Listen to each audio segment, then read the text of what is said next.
Very well. And our witness this afternoon is? Our first witness would be joint witness. It will be Mr. Matthew Robertson, you have heard before, and Dr. Hinde.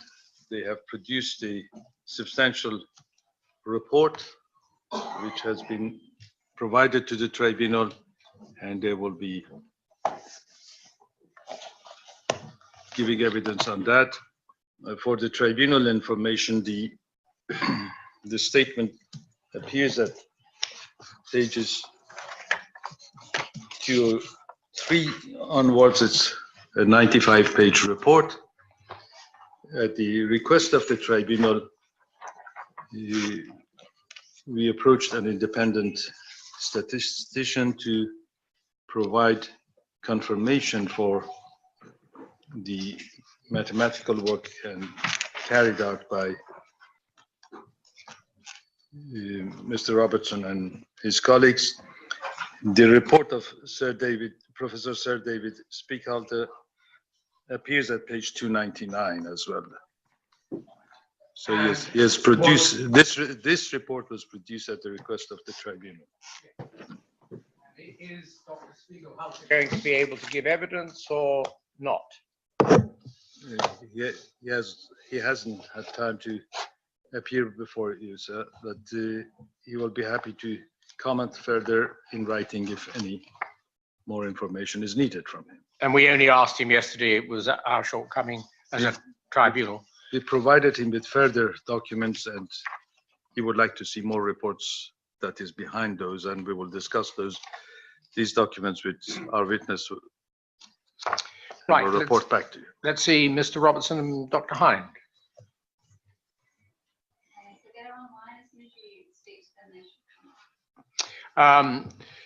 Mr. Robertson and Dr. Hinde, can you hear me? Yes. Yes. Good. Dr. Hinde, and where's Mr. Robertson? I'm here. In the same room or elsewhere? Elsewhere. Right, there you both are. Good. First of all, good afternoon to you both. Thank you very much for making yourselves available in the case of Mr. Robertson for the second time. Please be sure to tell the tribunal the truth in your answers to questions, and you will be asked some questions now by counsel for the tribunal.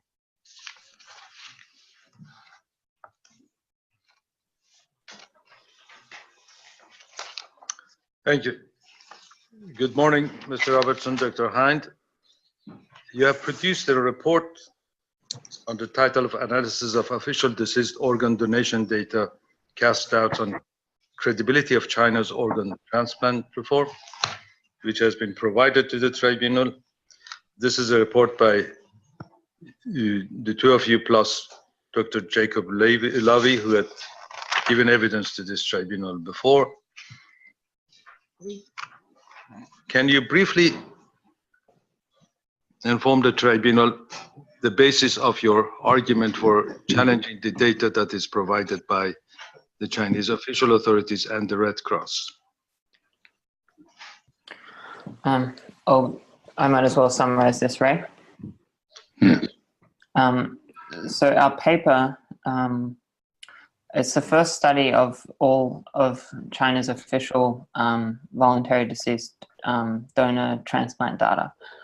And we began the analysis by simply looking at China's COTA's data, the Computerized Organ Transplant Response System, which is the official organ allocation system. And then Dr. Hinde discovered in the process of analyzing that data that it conformed extremely closely to something called a general quadratic equation. This was suspicious because there was no reason that it should exhibit this behavior. And then we further analyzed other data to see whether there was anything odd or anomalous about it. That included analyzing the data produced by the Red Cross at the central level in China, the Red Cross offices in every province or provincial unit in China, and also in a sampling of provinces which were not random, but we chose because the data looked suspicious. But in 5 provinces, we looked at hospital data and compared it to Red Cross data. So all these different analyses were aimed at seeing whether the suspiciousness, so to speak, of the data continued.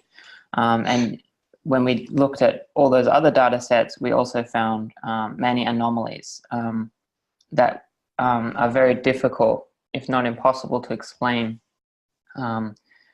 without concluding that the data had been manipulated manually or, was subject to human intervention in an arbitrary way that resulted in nonsensical results. And so we said that our analysis found that according to everything we'd looked at, the data appeared to have been created from a mathematical model so that it was centrally manufactured, and then data produced in each of the provinces was then apportioned out, like assigned as quotas. That's the basic finding. It's a long paper with many details associated with that.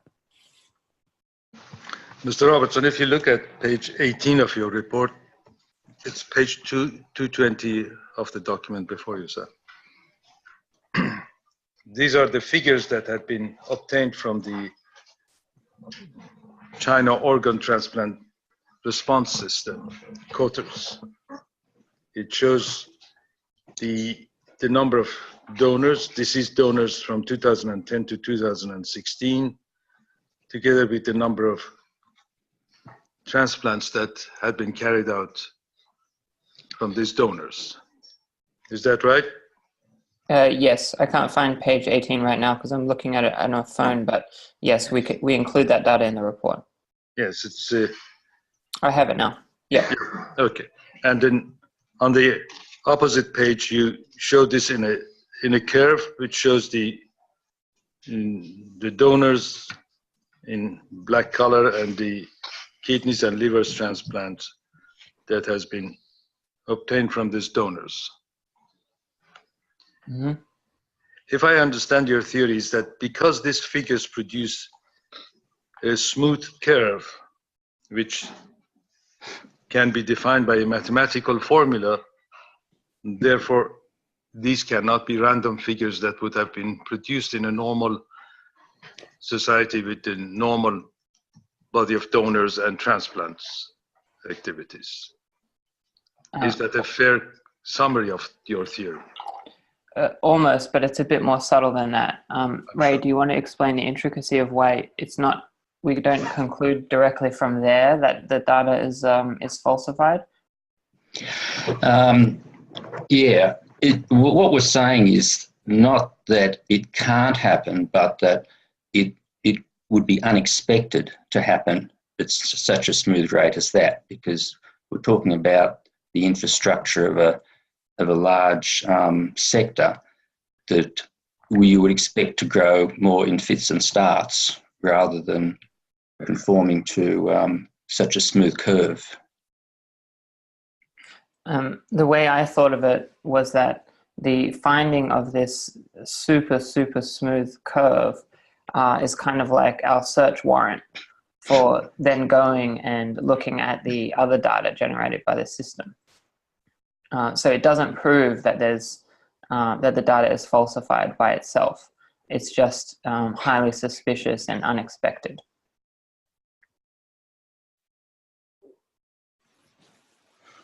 If you turn on to page 21 of your report, which is 223 of our document,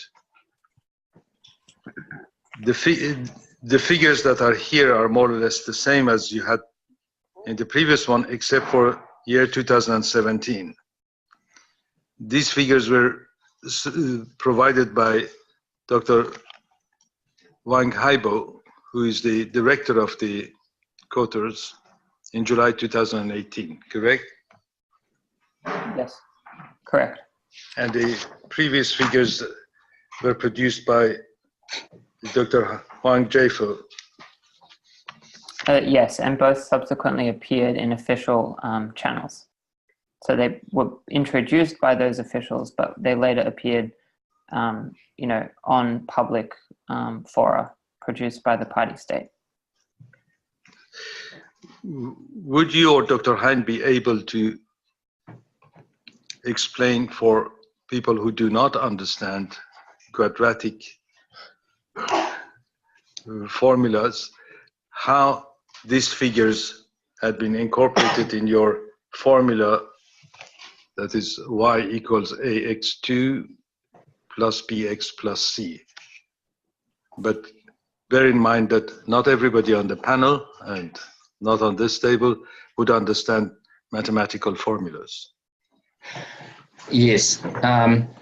Well, the formula y equals ax squared plus bx plus c, the x with a 2 just means x times x, as in the data is going up with the square of the time, plus there's a bx term and a cx term. It's simply a mathematical formula. It defines a parabola, which is a well-known geometric shape. And what you do is you have the parameters a, b, and c are just numbers that you can pick however you like in order to get the best fit. So there are techniques for determining those values of a, b, and c, which we give in other tables in the publication, in the paper. There are techniques for finding what they call the optimal value, the value that in some sense will draw a parabola that is collectively the closest to all the points. But also, Ray, the significance of the simplification of the model from the 2016 to the 2017 data, because that was important for our analysis, that the initial data set could be explained with a formula that had 3 parameters, but with the 2017 data, it could be almost totally explained by a much more simple formula. Yes. The idea is that you can fit curves to data, to any data you like, but the simpler the curve is, the more powerful it is as an explanation for the pattern in the data. And we've reproduced the 2 tables you referred to, where the second one only has 1 extra row of numbers in it, which is the 2016 figures. The reason we separated them out was because we did the complete analysis when we only had the data up to 2015, and we put together all the results. It's 16 and 17. 17 is the new one. 16 was. Oh, sorry, 17. Yes, sorry, 17 is the new one. Yeah, we'd already done it up to 16 and found that it looked very, very close to a parabola, a quadratic. We were then able to test the same thing with the new data point that came in and see if our previous conclusions were backed up by the new number that came in. And it turns out that they were quite well backed up by it. So it became a predictive thing. So and then on this basis, and if I understand it, you can predict what would be the result in 2018 and what would be the result in 2019 before even getting there. Is that correct? Well, yes. If you use the same formula. That's right. In principle, you can. It's called an extrapolation, and extrapolations can be notoriously inaccurate. And so the fact that an extrapolation of 1 point did still conform quite well was reinforcing it.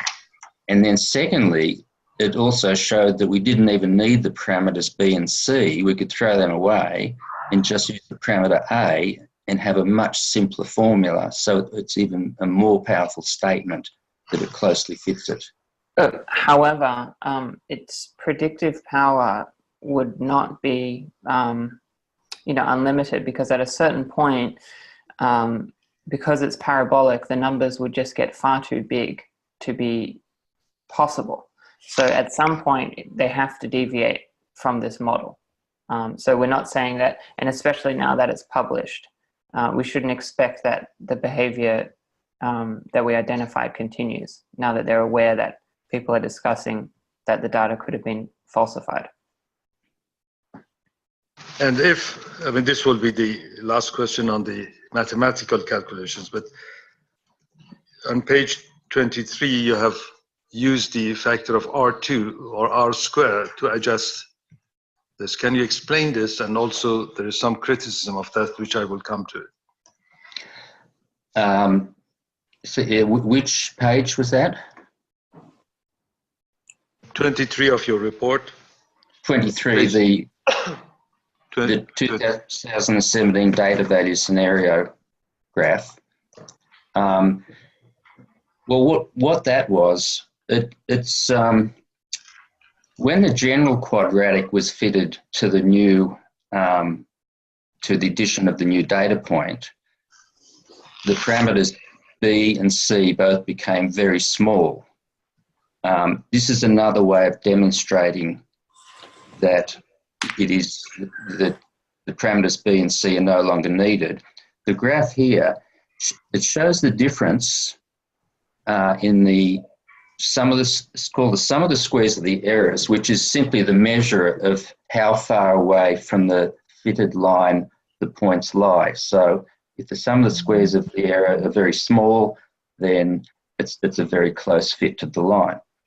Now, the graph shows the difference in the sum of squares of errors between fitting the general quadratic and fitting the quadratic without the B and C parameters, the simpler quadratic of y equals ax squared.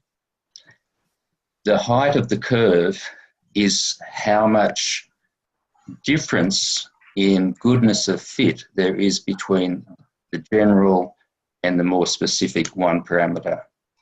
And as you can see, it reaches a minimum actually at 5,160. That had been the value in 2017.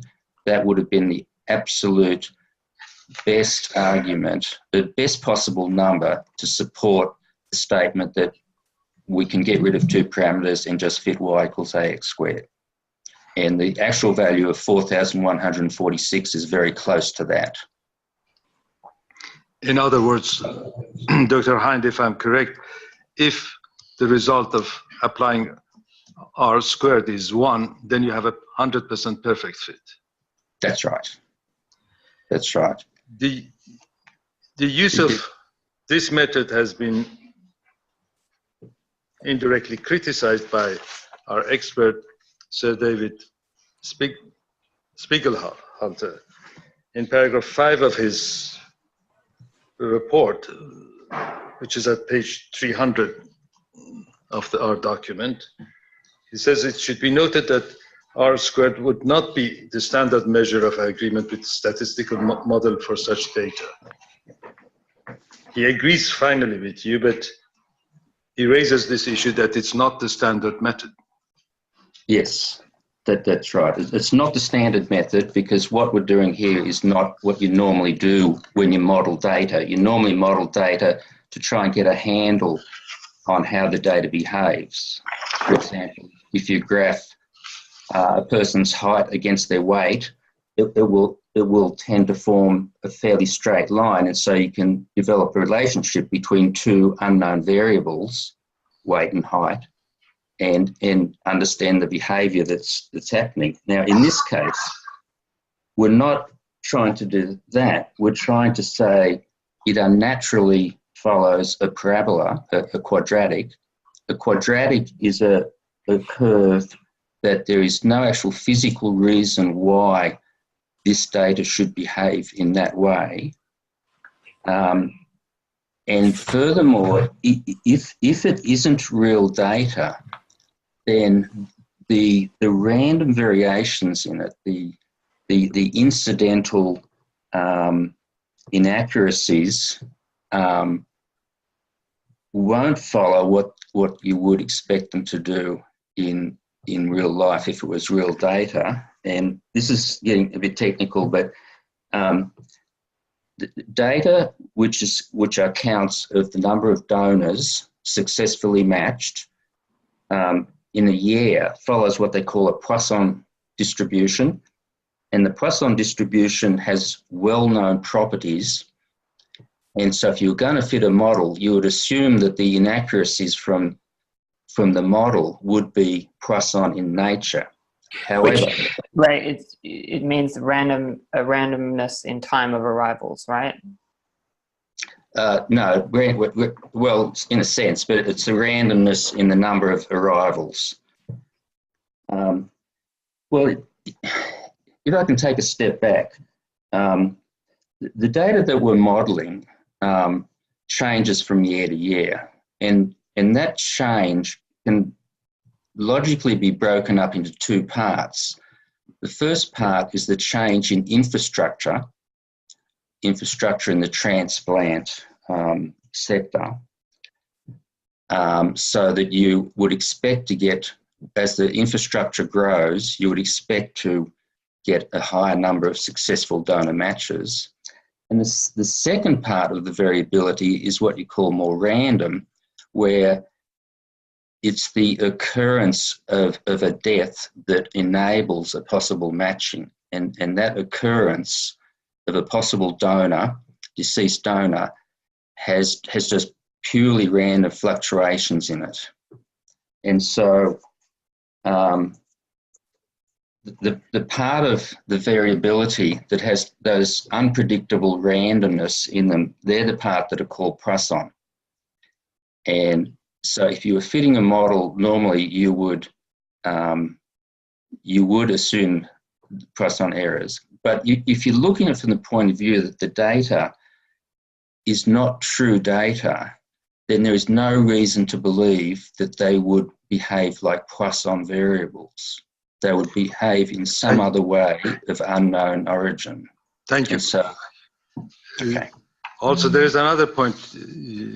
I have provided you with a copy of the report of the Transplantation Society, the China Relation Committee. They hired a statistician by the name of Mr. Jack Kalbfleisch, and his comment is that in his letter, which I have provided the tribunal with a copy, he also questions the use of R squared in Appendix 1, and it says it's faulty in that a country like China that has a growing transplant program will always have a larger R squared than the other countries which are nearly in steady state. Yeah, and we make that point very clearly in the paper, that we do expect China to have a higher R squared for a variety of reasons. And in the paper, we've attempted to allow for that as best we can. It's difficult to do, but it should have higher values. But what we looked at was the pattern of, given the way China is growing so quickly in size, according to this data, we can get an estimate of how much better the R squared should be than in the other countries, and we find that it looks like it is quite an outlier. It doesn't follow the progressive pattern. Expect it to be higher, but not this high, is the point. And I think Professor Spiegelberger also agrees with you that comparing it with countries like Iran, Iraq, and the others that have a higher rate of increasing donations, and in comparison, he says that this is unusual. But can we further review your data from Red Cross data? There is a chart in page 26 of your report, page 228. Yes.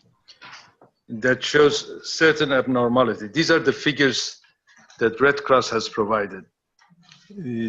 Of course, we did raise this issue with our witnesses yesterday, Mr. Chairman, that both two witnesses confirmed that Red Cross in China is not independent. It's part of the state organization, and therefore these figures, although provided by Red Cross, it should be considered by the tribunal as such on the basis of the evidence that has been submitted. But in this chart, Mr. Robertson or Dr. Hinde, there are a number of abnormalities. Can you comment on them and why you consider them to be anomalies? Yeah, I also want to say, just in finishing off the previous point, the analysis, so Dr. Kalbfleischer's comments, they're on a particular part of the analysis. But our point is that the paper can't be viewed in separate parts because each part is important and contributes to the whole picture. So the Red Cross anomalies only take on more significance in light of the very close match to the formula.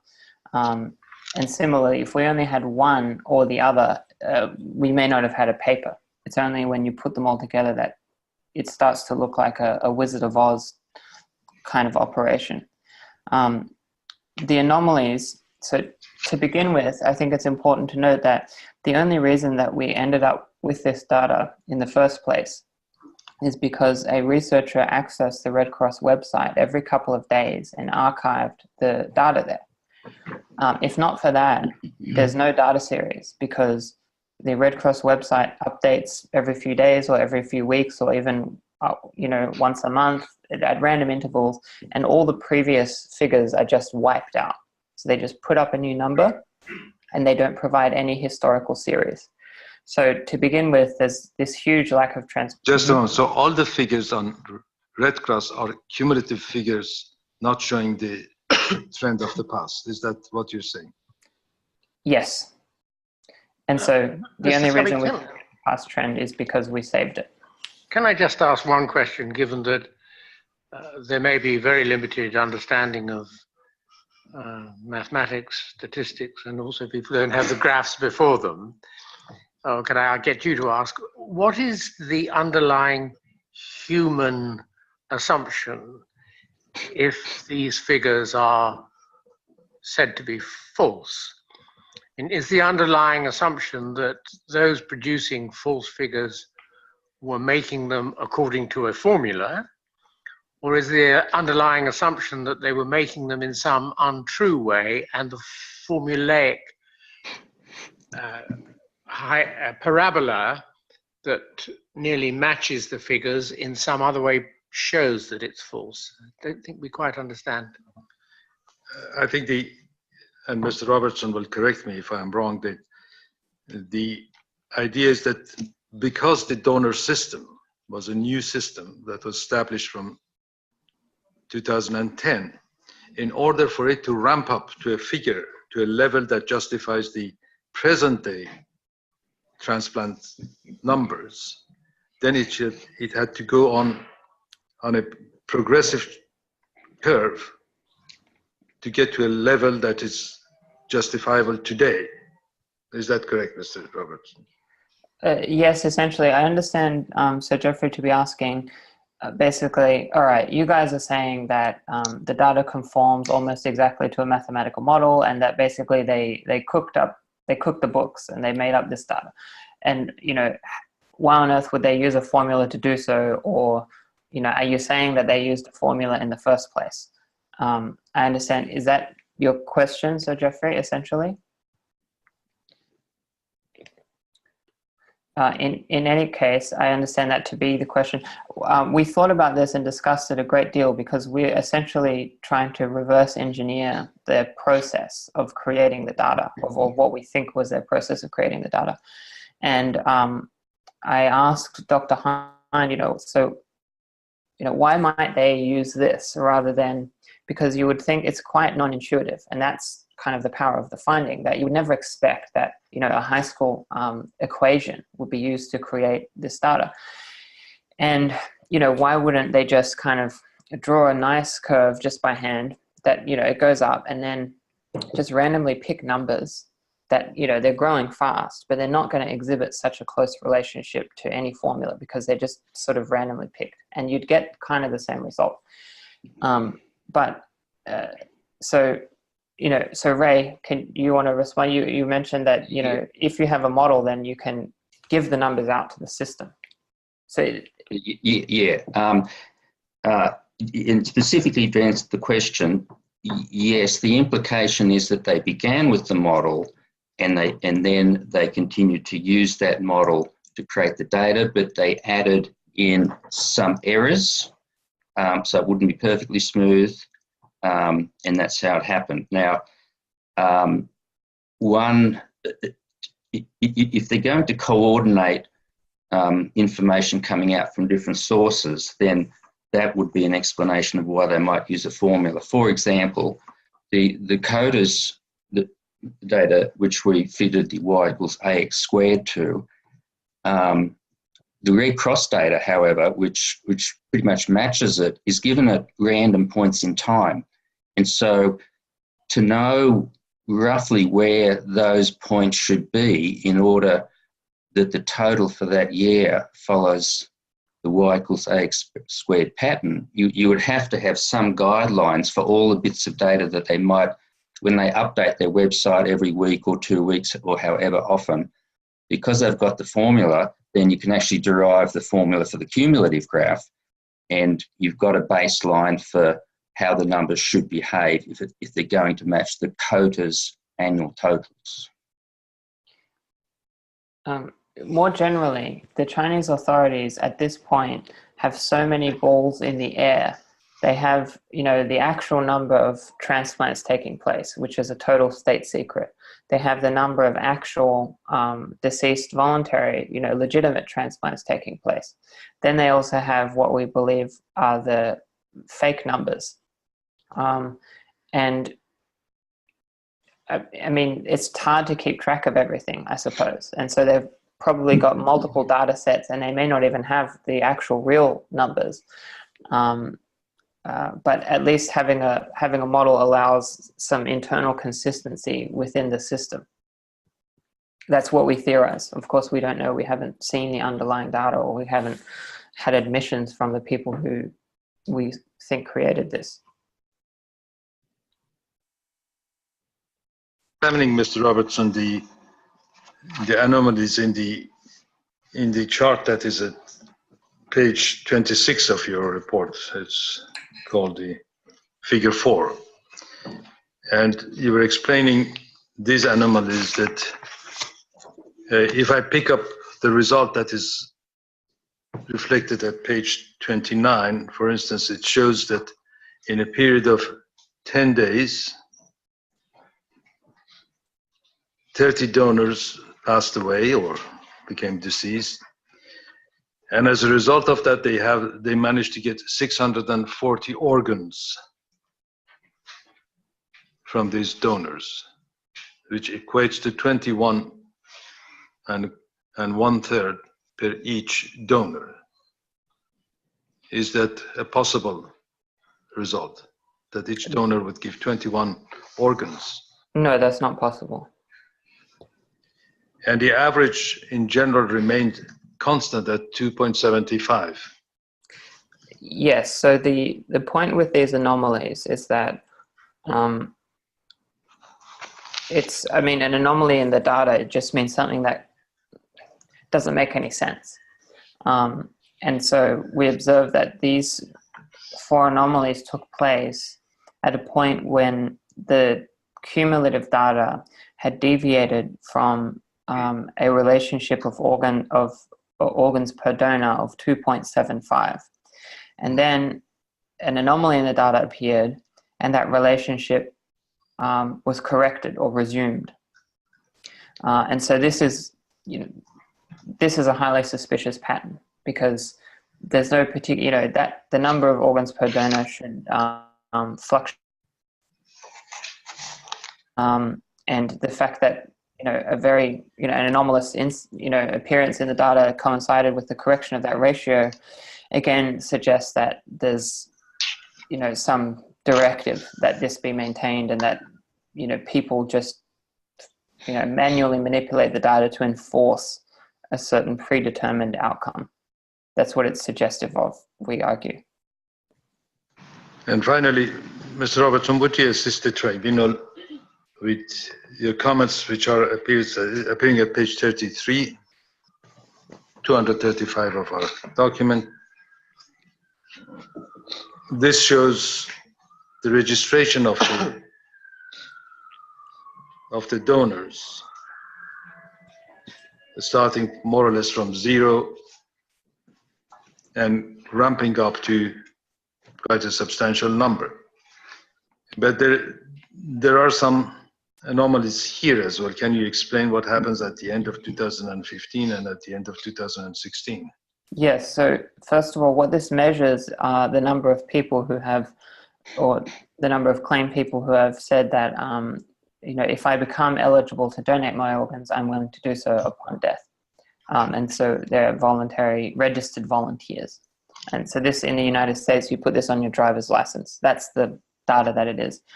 And so in one day, in 2015, it increased by exactly 25,000. And then in subsequently, it doubled in 2016. It doubled plus, I believe it's exactly 780. Right, Ray? You mentioned that yesterday. 7,800. Okay, 7,800. Yeah. So in one day at the end of 1 year, it increases by exactly 25,000. And then the other year, it doubles plus exactly 7,800. We didn't discover the latter until quite recently. Ray just saw that yesterday or recently. And so, we don't have more data on this to be able to check it against other things. For example, the way we checked the Central Red Cross data was collecting the provincial Red Cross data across, 31 also provinces or municipalities. And then we could cross-check it and see if it held together, and it didn't. But in this case, we don't know what each province contributes to the total. So we can't say a lot more than it looks a bit suspicious. You could try to think of to steel man the Chinese case and imagine that, for example, maybe they collect the data provincially, and then at the end of the year they push it to the central database. However, this still wouldn't really explain it, because how likely is it that it would be exactly 25,000? And then, the number grew throughout the year. So, I'm sure that if there might be some scenario in which it could possibly be explained. But in the context of all the other anomalies and the kind of odd behavior of the data, exactly 25,000 doubling plus 7,800, we would again suggest that it's indicative of human manipulation, and that it's again another indication that it's not real data. But we can't prove that, and we don't have as much evidence as for the other factors that we looked at. And also, you have comments about the rate of donors that become deceased compared with the number of registered donors. Does it differ significantly from other countries in the world? Yes, China's is much, much higher. We didn't... By what ratio? I don't have those numbers with me. We didn't include that analysis because it, even though China's would be quite, or is quite different from other countries. In other countries, when you consent to become a donor, that's binding. In China, it's only the beginning of a negotiation between the hospital and the family. So even these registered donors, so Chinese officials have said that this is mostly for publicity purposes, or to encourage the public to say, well, look how many people we've had who've registered. But even those registered donors, when the hospital wants to retrieve their organ, they have to engage in a prolonged negotiation with the family, both direct and even extended family in some cases. And so Chinese authorities could very easily say that this is not comparable to other countries. And most of our donors are not registered volunteers in the first place, and the family has to agree anyway, and so on. So we didn't dwell on that. But indeed, if you just look at the number of donors in China versus the number of registered volunteers, it's much less as a ratio than other countries. But I don't have those numbers with me. I've seen them. But The tribunal will now have some questions for you. Before I hand to my colleagues, it falls to me to ask you both if you regard yourselves as being particularly close to, associated with Falun Gong as practitioners or otherwise. Mr. Robertson? Well, I have worked at a media that is commonly associated with Falun Gong, the Epoch Times. I worked there for 5 or 6 years until late 2016. Beyond that, I decline to comment on my personal beliefs. I think it's quite interesting that for this is part of the, I mean, Falun Gong is a marginalized community. And one of the issues that has come up is that evidence given by witnesses that are Falun Gong practitioners is sometimes dismissed because of their identity as Falun Gong practitioners. And so this is something that rarely occurs or haven't seen with other groups. And so I think it is helpful to be ambiguous about my own beliefs.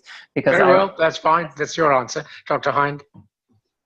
I have no affiliation at all with Falun Gong. Thank you very much. Dr. Elliott? Professor? Can I, excuse me, can I ask you to invert your numbers a bit just for the sake of the lay people present and say, what do you think the probability is that human manipulation of these data to generate the numbers you've described is? Is it 1 in 1,000, 1,000 in 1,000? What would you put as based on the numbers you've seen, as the probability that these are kosher, if you like? Well, there's different parts of the data. I've been involved with the more government level data, such as the CODIS data and so on.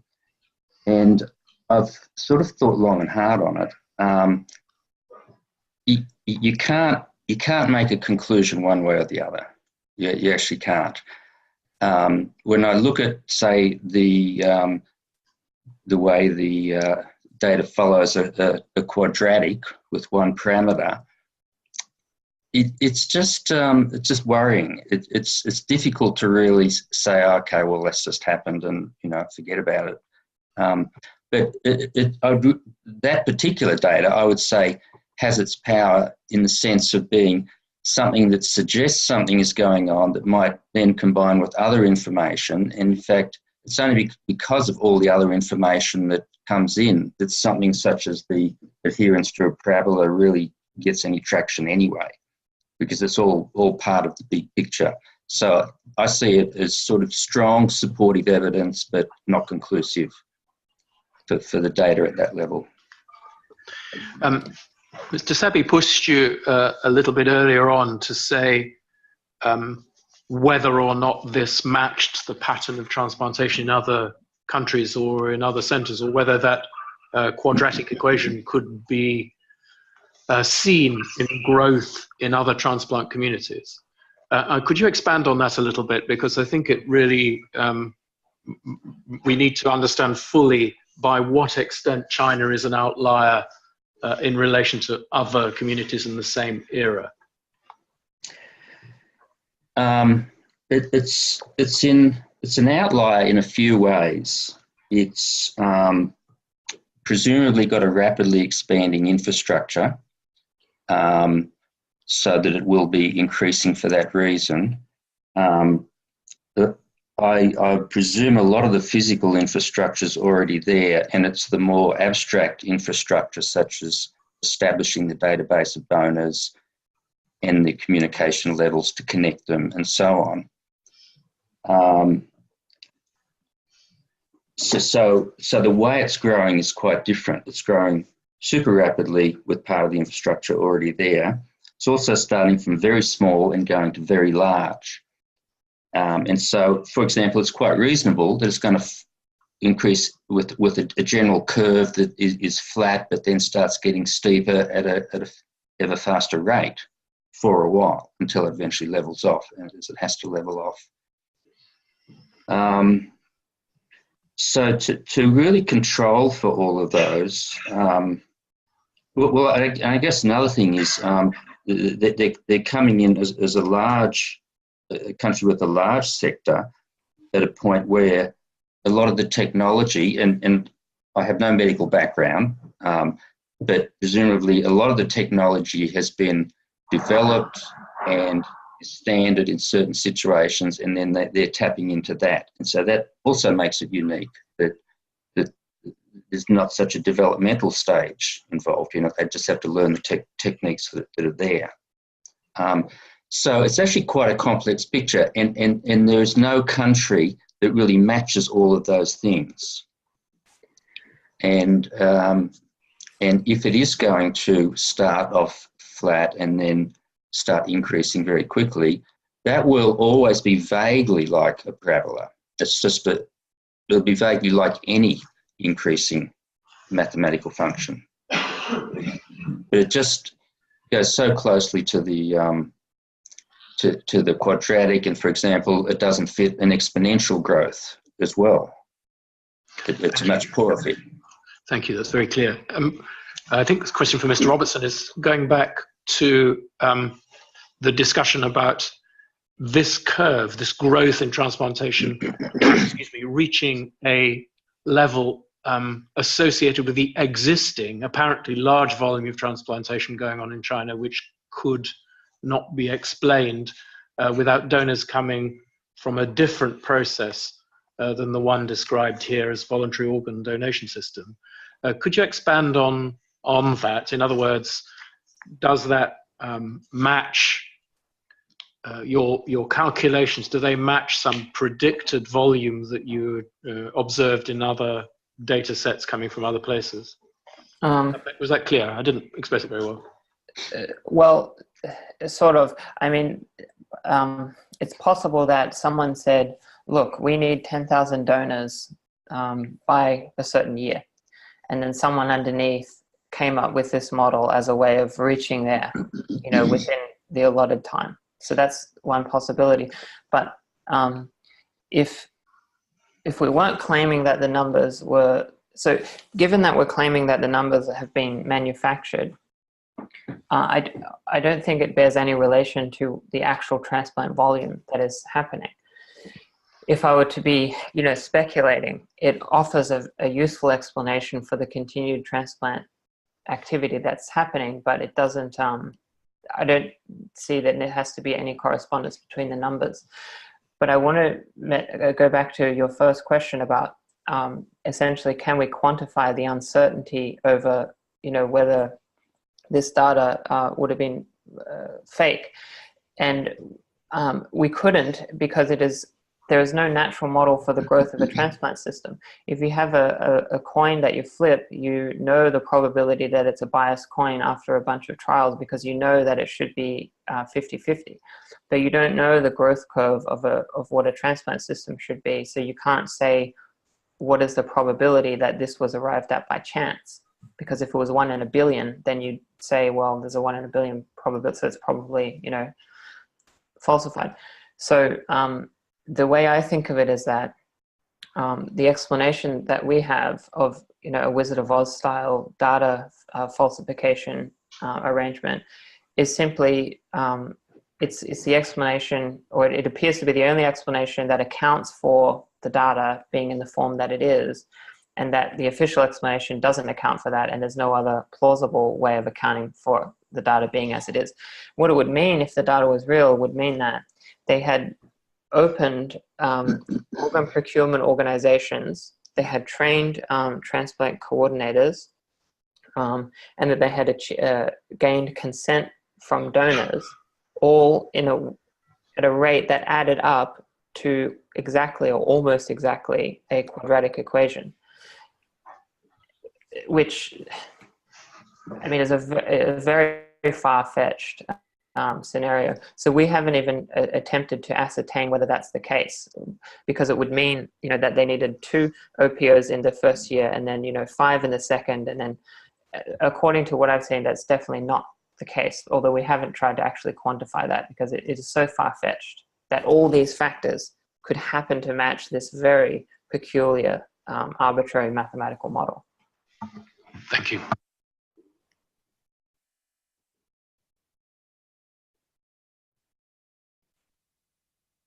You know, we're pressed for time. Matters is on the plane. Send a message. Just pressing you a little bit further on the COTUS 2017 data. I understand that it's very difficult to judge that you wouldn't end up at the final result in terms of where the parabolic curve gets to. It's the very smoothness of it is the bit I want to just kind of understand a bit more. Does that tell you anything other than the final destination? Ray, you take this. I'm going to plug in my battery.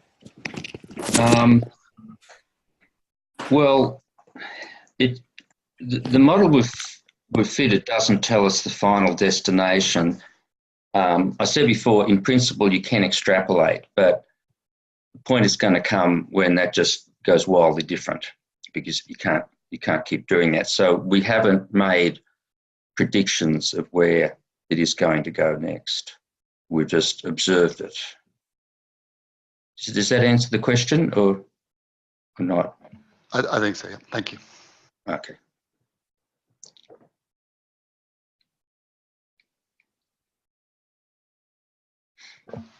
I just have one short question, which is, given the fact that the parabolic sort of quadratic equation would ultimately lead to a lot of difficulties, as can be seen in page 19 of your report, because you know, as time goes on, you have to have far too many more donors being added. Why do you think then that it seems to have shifted to, as you point out, a more simple linear equation? Yeah, no, it's not linear. It's single parameter.